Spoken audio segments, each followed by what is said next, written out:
Buenos días a todos. Se escucha bien, ¿no? Buenos días a todos y a todas y feliz año, en primer lugar. A quien he tenido ocasión de decírselo en primera persona y si no, en todo caso, ahora cuando terminemos, que tampoco llevo excesiva prisa, lo he reservado prácticamente la mañana para que podamos charlar con tranquilidad. Feliz año, como decía. Un año, sin duda ninguna, un año muy interesante para cualquiera que tenga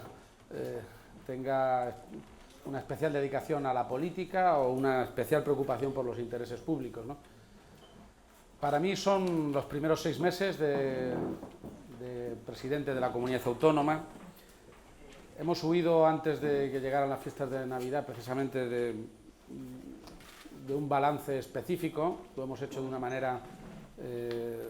lo hemos hecho a nivel del Gabinete de Comunicación, pero yo creo que el país tampoco está para excesivas celebraciones de lo que tendría que ser la normalidad política, ¿no? El funcionamiento correcto de las instituciones, y por eso lo vamos a plantear más bien al contrario. Queríamos, y por eso se lo agradezco a los responsables de la portavocía y del Gabinete de Comunicación, cumplir con un objetivo que me marqué en la toma de posesión, y es el evitar todo lo que pudiera ser la política de oscurantismo que hemos vivido durante estos últimos años, poder ponerme a disposición para hablar con tranquilidad con todos los periodistas, con todos los medios de comunicación. Creo que es una de las claves que no me llevan a presumir de ella, porque no tiene sentido, pero sí en la medida en que es un contraste con la etapa anterior que hemos ido haciendo a lo largo de los últimos meses. Quien me conoce, y me conoce además de manera personal, sabe que además personalmente y de una manera muy directa es algo en lo que además disfruto. Por ello planteamos ir haciendo cada 6 meses, cada semestre, un planteamiento de comunicación abierta, más allá de las entrevistas, las ruedas de prensa, las contestaciones a los medios de comunicación de forma habitual, hacerlo para que sirva una especie de referente, de metas volantes en un planteamiento de rendición de cuentas que lo tiene que ser en las instituciones, en el Parlamento, que lo tiene que ser lógicamente en la vida diaria, que lo tiene que ser en los medios de comunicación, que lo tiene que ser con los colectivos, pero que parece razonable que se tenga que hacer también a instancias o de oficio por el Gobierno. Por eso una de las cosas que quiero plantear para el mes de febrero, en cumplimiento también de uno de mis compromisos, es el hacer una convocatoria amplia al mundo social, al tejido social, organizativo, para hacer un primer repaso de la primera parte, de las 4 partes que se puede dividir una legislatura, ¿no? Hacer un repaso y sobre todo una prospección de retos y de objetivos para el próximo año. Un año que, como digo, va a ser importante desde muchos puntos de vista, que lo va a ser para la comunidad autónoma, pero no de manera aislada. Va a ser dramáticamente importante para algunos, seguramente, porque lo están planteando de manera muy dramática, pero para la región es una enorme oportunidad de recuperar mucho tiempo perdido, de recuperar mucho espacio autonómico perdido, mucha agenda autonómica, muchos intereses regionales que directamente han estado orillados o más bien muy perjudicados, pero también es un año muy importante para Castilla-La Mancha, en tanto que lo es para España. Quiero recordar que en mi condición de presidente de la comunidad autónoma, además de ser el presidente de la región, soy también el representante ordinario del jefe del Estado, como lo son todos los presidentes autonómicos en su respectiva comunidad autónoma. Y esto, que parece una perogrullada, hay que recordarlo hoy más que nunca. Además del presidente de la Generalitat de Cataluña, hay otros 16 presidentes autonómicos, presidentes y presidentas autonómicos. Formamos parte del Estado, las autonomías son parte del Estado. De manera que, en este sentido, todas las comunidades autónomas y, desde luego, todos los presidentes autonómicos, en la defensa de los intereses constitucionales que nos son otorgados por los ciudadanos, en la defensa no solo legítima, sino yo creo que obligada de los intereses de cada comunidad autónoma, tenemos que estar muy atentos al devenir de los acontecimientos en la política nacional. Si hay una cosa evidente es que, sea cual sea el camino de diálogo, de convivencia, sea cual sea la solución a plantear en el debate nacional desde la perspectiva territorial,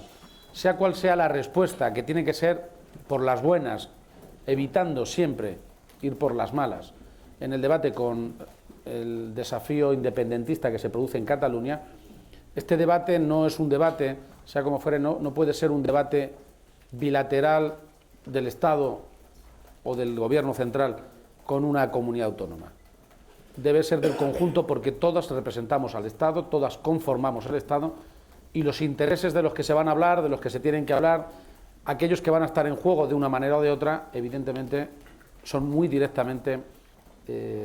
afectan de manera muy directa a cada comunidad autónoma. Y no creo que haya ningún presidente autonómico que pueda mirar para otro lado en un momento tan difícil para la política global en el país. Es más, seguramente desde la transición española, desde el año 75, desde la Constitución del 78, España no ha vivido una encrucijada política, social y económicamente tan compleja, tan difícil e incluso tan difícil de explicar como la que está viviendo ahora. Esto nos lleva a todos a tener una doble actitud. La primera, la de estar no solo atentos, sino de estar implicados. Creo que a estas alturas, si alguien cree que ayuda a España o ayuda al conjunto de las comunidades autónomas o a su propia responsabilidad, mirando para otro lado, pensando que es un tema que ya arreglará a alguien, si alguien tiene esa actitud, se equivoca. Todos estamos en la obligación política, constitucional y diría más moral de ayudar a la firmeza constitucional. Todos estamos en la dirección muy clara de reforzar, de afirmar, de defender el proceso constitucional que desde el año 78 hasta ahora ha construido en España probablemente el mejor momento de su historia como país, como nación. Pero por no ir allí, o no entrar directamente en este debate, hay una segunda actitud que yo creo que hay que tener también, la de la responsabilidad y la de la prudencia. No creo que haya muchos políticos en España que puedan decir con verdad que tienen claro lo que va a terminar pasando aquí en los próximos 4 años. Ha habido momentos a lo largo de los últimos 30, 40 años en España donde más o menos las legislaturas se constituían con bastante claridad, sabiendo lo que podía terminar pasando a lo largo de 4 años, con mucha certidumbre. Pero realmente el momento que vivimos es inédito, inédito. Hay quien piensa que lo más fácil es unas segundas elecciones porque eso aclararía el paisaje. Ya les digo que no necesariamente. Hay muchos antecedentes en el mundo y en Europa de que la repetición de unas elecciones no tienen por qué aclarar más el panorama. Pueden establecer traslados de votos, pero en ningún caso aclaración en las cuentas, ¿no? La contabilidad electoral no tiene por qué variar sustancialmente o no necesariamente. El panorama es muy complejo, es muy difícil, pero eso no puede hacerme o distraerme del primer objetivo que tenía en este encuentro, además de ponerme a su disposición o a la vuestra, según queráis que nos tratemos, que es hacer una mínima aproximación al menos a estos 6 meses que llevo como presidente, de los que sinceramente tengo que decirles que me siento razonablemente contento. Tengo la convicción personal, tras 6 meses de experiencia en el cargo, de que hay una amplia mayoría social en la comunidad autónoma que se va alineando permanentemente y cada día que pasa más, con un gobierno, con un planteamiento político que busca primero el diálogo, el consenso, el acuerdo, el hacer camino juntos, pero fundamentalmente el hacerlo también con un objetivo claro, que es la recuperación económica, social y de derechos que en estos últimos 4 años se han resentido mucho en la comunidad autónoma. Por eso, la primera condición del Gobierno, la que hemos cumplido sin necesidad de esfuerzo, pero que parecía una obviedad hace un tiempo y que ahora no lo es el compromiso absoluto del Gobierno con los intereses de la propia comunidad autónoma. Alguien podrá decir que es una tontería, pero el hecho de que todos los altos cargos de la comunidad autónoma irremediablemente estén obligados, y estén cumpliendo como es su obligación, estén obligados a tributar, a tener su domicilio fiscal en la comunidad autónoma, el hecho tan simple de que el compromiso de quien es cargo público y cobra del presupuesto público en esta región tiene que tener un compromiso vital con la misma, es un compromiso que hemos cumplido al 100% en estas primeras semanas de gobierno. Es evidente que una de mis obsesiones a lo largo de estos meses ha sido retomar una agenda autonómica. que nadie se engañe, si nosotros no defendemos, esto aquí por ejemplo decirlo en Albacete cuando hablamos del agua, con los regantes es una cosa muy elemental, con ellos en este mismo hotel me he reunido en más de una ocasión y en más de dos, si nosotros no defendemos los intereses de la comunidad autónoma en un sistema constitucional que nos obliga a hacerlo, en una sana competencia entre autonomías, no solo no estamos defendiendo lo que los ciudadanos pretenden que hagamos, sino que además estamos perjudicando el equilibrio constitucional que sale del escenario del año 78 precisamente. Y esa agenda regional nos ha llevado a plantearnos nuestro papel, como digo, retomando objetivos, argumentos de otras épocas y sobre todo intentando rehacer deterioros, lo que yo llamaría casi baches y agujeros que se han planteado en la agenda autonómica en los últimos años. Algunos muy serios, muy profundos, como tienen que ver, por ejemplo, con el agua, ¿no? Ya lo ha anunciado el Gobierno de Castilla-La Mancha, pero aquí se lo quiero ratificar y hacerlo en Albacete resulta de una manera muy entendible. Vamos, por supuesto, a dar la batalla legal y judicial para modificar los planes de cuenca que irremediablemente perjudican, y no uno, sino todos, a las distintas cuencas hidrográficas de la comunidad autónoma. Fíjense que aquí es complicado, es difícil que todos los planes de cuenca aprobados sean perjudiciales para la comunidad autónoma, porque podía haber sido malo el del Tajo y haber sido mejor el del Júcar. Sin embargo, lo cierto y verdad es que la tónica de todos los planes negociados por el anterior gobierno regional ha sido la misma. Sale muy perjudicada la comunidad autónoma con los planes que acaba de aprobar ni más ni menos que en funciones el Gobierno de España y que serán, como digo, objeto de un contencioso judicial y que nos llevarán incluso a pleitearlos al amparo no solo de la normativa española, sino también la normativa, en este caso muy exigente, europea. Pero este tema, que es un tema, no digo recurrente, sino habitual, un tema que va a requerir de mucha constancia, no tiene por qué ser el más urgente. Evidentemente los hay más serios ahora mismo, y uno en el que nos vamos a posicionar como comunidad autónoma, pero lo vamos a hacer desde una perspectiva muy clara, tiene que ver con la situación general del país, y a eso me referiré ahora. No obstante, sea cual sea la realidad política de España, la agenda que marca el independentismo catalán en estos momentos, yo no me voy a desviar del principal compromiso y objetivo que tengo como presidente de la comunidad autónoma, que se pueden resumir en uno sobre todo, pero que son tres muy esenciales. La recuperación económica, y por eso quiero empezar anunciándoles que el próximo 19 de enero vamos a poder firmar con sindicatos y empresarios en Castilla-La Mancha el plan Adelante que tuve ocasión de esbozarles hace escasas semanas. Es más, les anuncié un plan de 230 millones de euros para los próximos años, una inyección económica que no tiene parangón en la comunidad autónoma y que hoy puedo decirles que no va a ser de 230, sino va a ser de 260 millones de euros, como consecuencia de las negociaciones que la Consejería de Economía viene desarrollando en estos últimos días con empresarios y sindicatos. El próximo martes, no mañana, el siguiente, vamos a aprobar a nivel de gobierno y vamos a presentar y firmar con los agentes sociales. Probablemente es la mejor manera de empezar el año. En otros sitios se empeñan en empezarlo de otra manera. Nosotros lo vamos a empezar no solo a nuestro estilo, sino con nuestro objetivo más prioritario, que es con una importante inyección que lo va a ser de autoestima,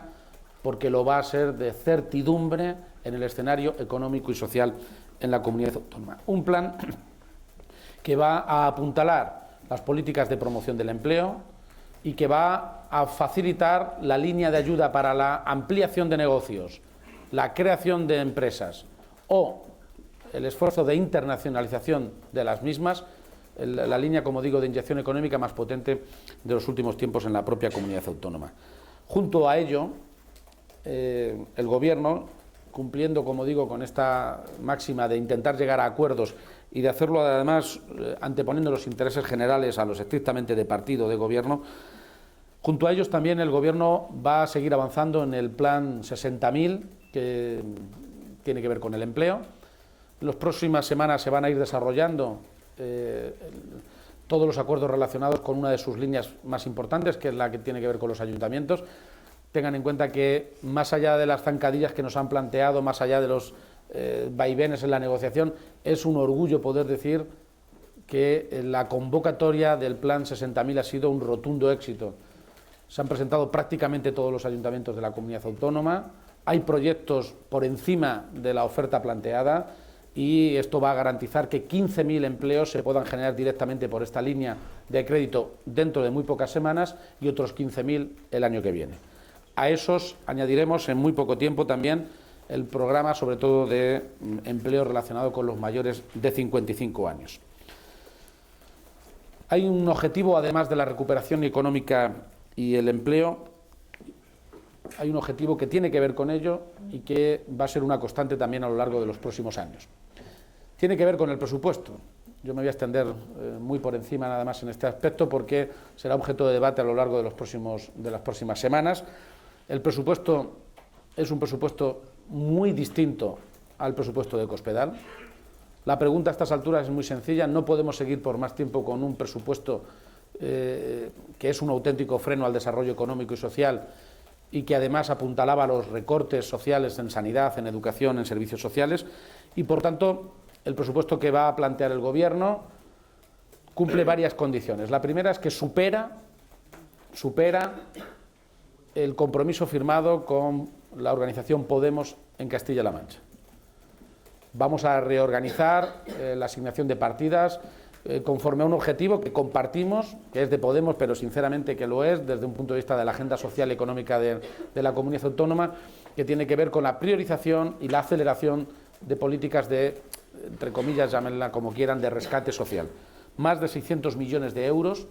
que no son nuevos, que no son inventados, que no son humo, que son la reorganización de políticas y la alteración en algunos casos de las mismas para dedicarlos a este objetivo prioritario que va sobre todo a centrarse en los 2 primeros años de la legislatura,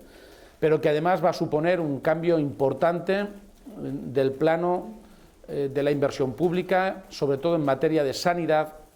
de educación y de servicios sociales. Estos próximos 4 años, con los presupuestos que vamos a ir aplicando,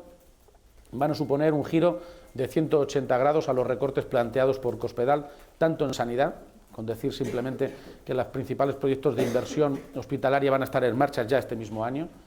y que algunos ya van a estar en estudio, como es el de Puerto Llano, a lo largo de este año para poderlo poner en marcha en lo que es esta legislatura, que vamos a abordar a lo largo de los próximos 4 años también más de 20 proyectos de inversión en materia educativa y que vamos a abrir casi 30 centros que están paralizados o están hibernando en materia social también a lo largo de los próximos 4 años. Esa realidad va a empezar a materializarse con el presupuesto del año 2016, que ha iniciado ya su andadura a nivel de Gobierno y en el Consejo Consultivo, que está siendo dialogado en estos momentos con la organización Podemos, que ha apoyado en el discurso de investidura al Gobierno, y que lo será en todo caso en el ámbito parlamentario también con el Partido Popular. Me temo que en este caso el Partido Popular se verá apoyando o si no insistiendo en una tónica muy contraria a los intereses de la comunidad autónoma, se tendrá que ver apoyando medidas que contradicen por completo la política de los últimos 4 años de Cospedal. No creo que a estas alturas el Partido Popular, después de 4 años de retroceder en inversión pública sanitaria, en servicios públicos como el educativo, los servicios sociales, o después de haber despedido a miles de trabajadores públicos, pueda seguir diciendo que esa es la mejor receta para la recuperación económica, social o política de la región. Y hay una tercera clave dentro del escenario regional que tiene que ver con la recuperación del camino autonómico. Y esto me importa mucho, tanto en el ámbito de la política agraria como en el ámbito de la negociación y defensa de los intereses regionales en instituciones como la europea, o la defensa frente al Gobierno de España, me estoy refiriendo al que hay, que está en funciones, o al que pueda venir, que intuyo va a ser distinto, la defensa de los intereses de la comunidad autónoma, tanto en la materia estructural del agua como en la de la sostenibilidad ambiental, con temas muy concretos como puede ser el del ATC de Villar de Cañas. El Gobierno de Castilla-La Mancha tiene un rumbo muy claro, unos objetivos muy señalados y creo que a estas alturas tiene un planteamiento de estabilidad y de irreversibilidad para los próximos 4 años que ojalá no sea una excepción en el panorama político español. Y hablando del panorama político español, y me entretengo 10 minutos simplemente para que podamos pasar a la parte de preguntas-respuestas, de diálogo con ustedes. Miren, yo tengo que decirles que como todos los españoles tengo preocupación por la realidad que está viviendo políticamente el país. Es una preocupación sana, razonable, fundamentalmente que procede de una situación muy compleja. No podemos siquiera acudir a recetas de los últimos 30 años expresamente porque esta situación, la que estamos viviendo hoy, es una situación incomprensiblemente, casi diabólicamente, muy nueva, inédita y hasta cierto punto que nos obligará a toda la dirección política del país en los distintos niveles, como diría yo, a ir haciendo camino al andar. No existe una receta definida y clara. Sí hay algunos límites muy claros en el debate político que conviene insistir en ellos. Hace como 2 o 3 meses, no recuerdo bien, tuve ocasión en un desayuno informativo en Madrid, de estos habituales en Madrid, de decir, no sabía yo que se iba a convertir en un pronóstico en aquel tiempo, era una intuición más que otra cosa, de decir que seguramente la segunda vuelta de las elecciones catalanas iban a ser las elecciones generales y que una de las posibilidades en las que iba a caer el país, que iba a caer España, es en que las fuerzas independentistas condicionaran y de qué manera la política nacional. Desde mi punto de vista, de forma lamentable, es legítimo que haya partidos que busquen la independencia, eso yo no lo voy a discutir, lo voy simplemente a pelear desde el punto de vista democrático, pero lamentablemente la causa independentista, el planteamiento independentista y mucho más ahora desde la nueva constitución del gobierno catalán va a marcar la agenda política y constitucional en España. Y esto nos tiene que hacer al conjunto de las formaciones políticas y de responsables institucionales a tener algunas cosas claras. No vale todo en política. No vale cualquier cosa. Hay que acudir a lo mejor de lo que ha pasado aquí desde el año 78, aunque ya digo, hay ingredientes nuevos que nos obligarán a ir haciendo camino al andar. Hay que acudir a lo que ha pasado desde el año 78 para tener claro dónde están las fortalezas de España y de Cataluña también en las últimas décadas. Y por eso digo que el debate que se plantea desde la Generalitat catalana, yo le doy la enhorabuena al nuevo presidente de Cataluña, de la Generalitat, al que conozco personalmente en mi anterior condición de alcalde, porque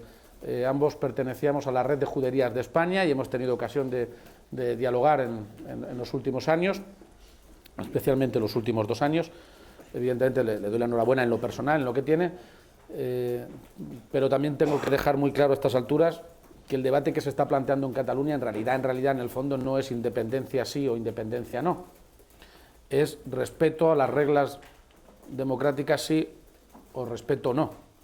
respeto a las decisiones acordes con el Estado de Derecho o falta o vulneración al Estado de Derecho en su conjunto. Porque es legítimo, como digo, que alguien pueda plantear la independencia de Cataluña. Ese es un planteamiento que incluso cabe en el terreno del debate y del diálogo dentro del ámbito constitucional. La Constitución que tenemos no solo es que sea generosa, no solo es que sea muy incluyente, sino que además ya en su momento pensó claramente en las tensiones territoriales, de ahí el título 8º de la Constitución española. Ahora, si ese no es el debate, yo lo que planteo es que el conjunto de las instituciones públicas tengamos 2 cosas al mismo tiempo. Uno, firmeza, incluso para hablar. Lo más difícil es muchas veces poder hablar, y para poderte sentar a hablar hay que tener no solo las ideas muy claras, sino tener los límites muy claros. Firmeza, firmeza constitucional, que no significa frentismo, ni significa todo lo contrario. Significa simple y llanamente coherencia con un modelo del que nos hemos sentido orgullosos y nos sentimos orgullosos plenamente. La Constitución del 78 es plenamente vigente y plenamente válida. El que pueda haber opciones para mejorar la Constitución del 78 no solo es razonable y legítimo explorarlo, sino que además puede ser muy conveniente. El que pueda haber ese camino no significa bajo ningún concepto que nadie reniegue de la Constitución del 78. De ninguna de las maneras. Es más, es esta Constitución precisamente la que ha permitido la constitución del nuevo gobierno catalán, la que le permite hablar con tranquilidad y con libertad, y dentro de un marco constitucional en España y en Europa. Firmeza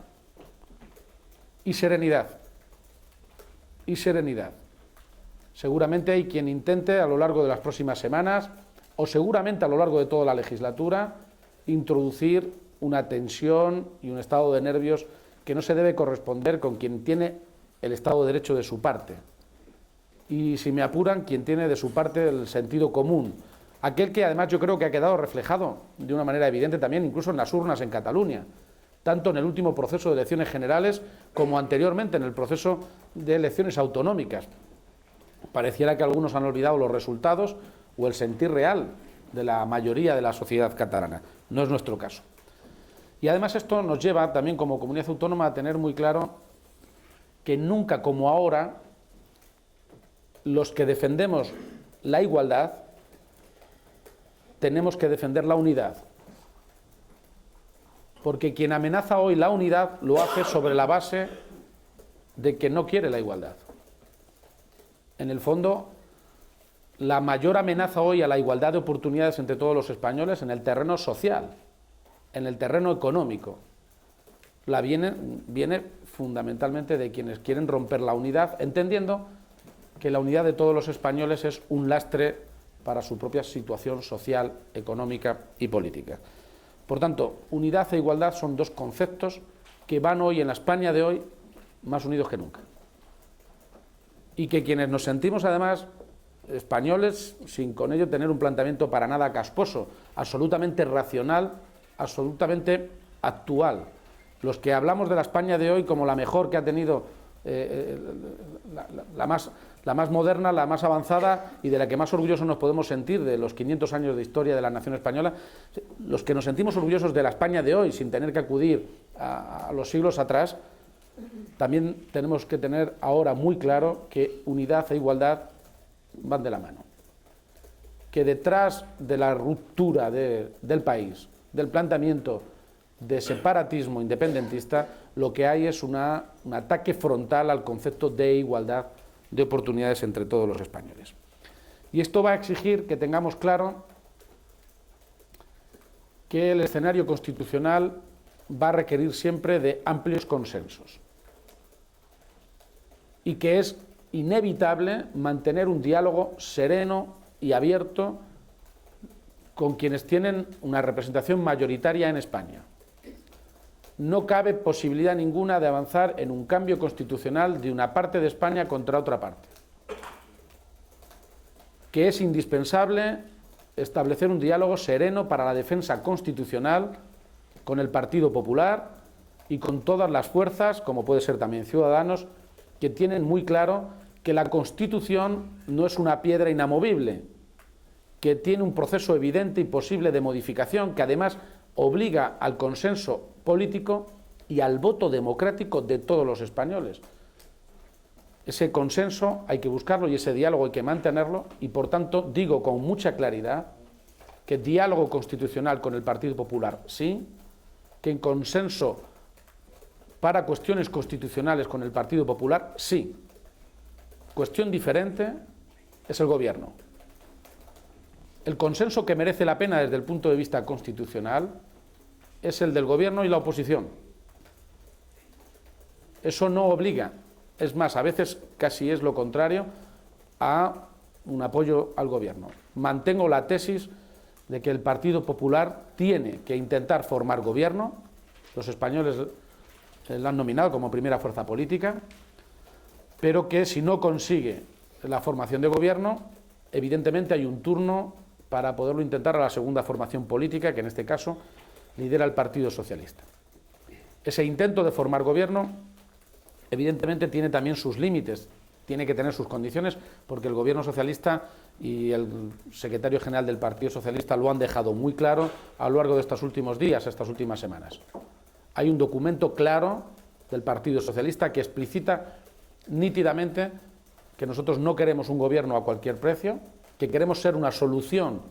un punto de encuentro para muchas alternativas distintas en España, pero que evidentemente tenemos cuestiones que no vamos a negociar ni vamos a discutir. Evidentemente la unidad de España y sobre todo más que la unidad de España, que también, entendiendo que haya quien quiera romperla y eso sea legítimo desde el punto de vista político, sobre todo lo que vamos a defender es el procedimiento democrático señalado en la Constitución del año 78, que es la que nos da legitimidad a todos, también entiendo al nuevo presidente de Cataluña. Yo creo que en este planteamiento nos podemos mover sabiendo que la solución es difícil y que la aritmética parlamentaria casi hace que no cuadre ningún gobierno fácil. Es más, les diría, creo que en este momento hay gente que está planteando el problema como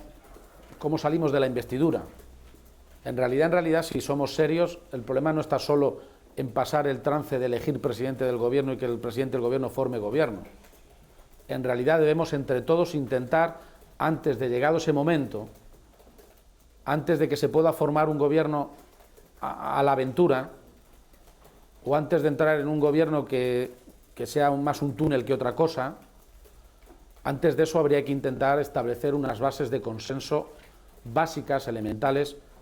que den una relativa, una razonable certidumbre a la legislatura. Es decir, que tampoco se trata de meter la cabeza y a ver qué pasa. Se trata, yo creo, que de intentar explorar un planteamiento razonable de entendimiento y de sostenibilidad constitucional en una legislatura que va a exigir, como digo, de tener muy claras las cunetas, tener muy claro dónde está el final del camino, pero al mismo tiempo de intentar ir lo más junto posibles con muchas fuerzas políticas labrando ese mismo camino que hoy por hoy aparece muy difuminado y muy extraño. El Partido Popular hace bien en reclamar consenso al Partido Socialista. No lo ha hecho en estos 4 años,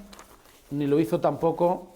cuando el Partido Socialista gobernó en España sin tener mayoría absoluta.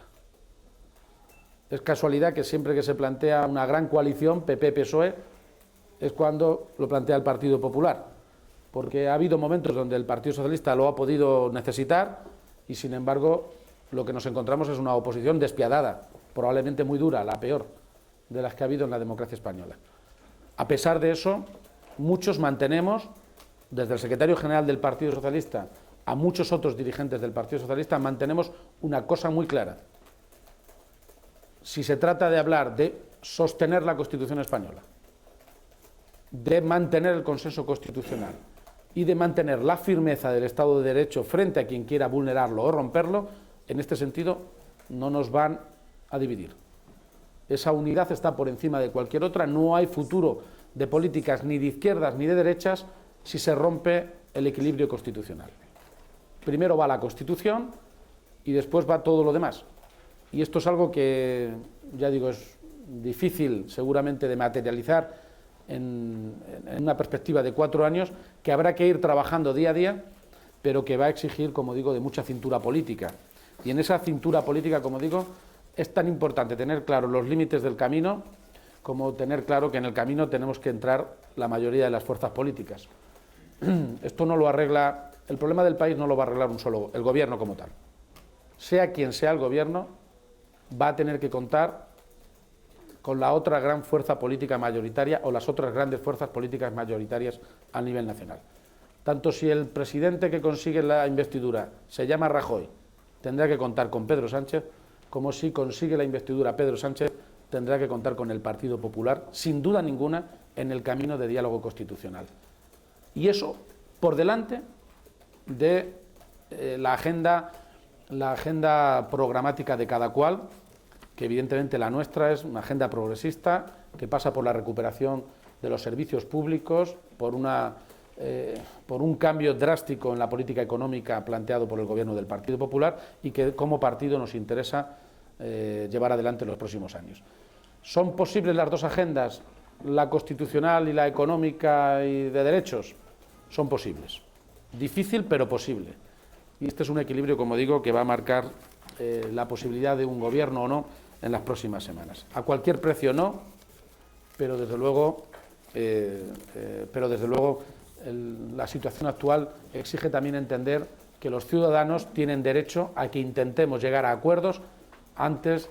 de ir a un nuevo proceso electoral.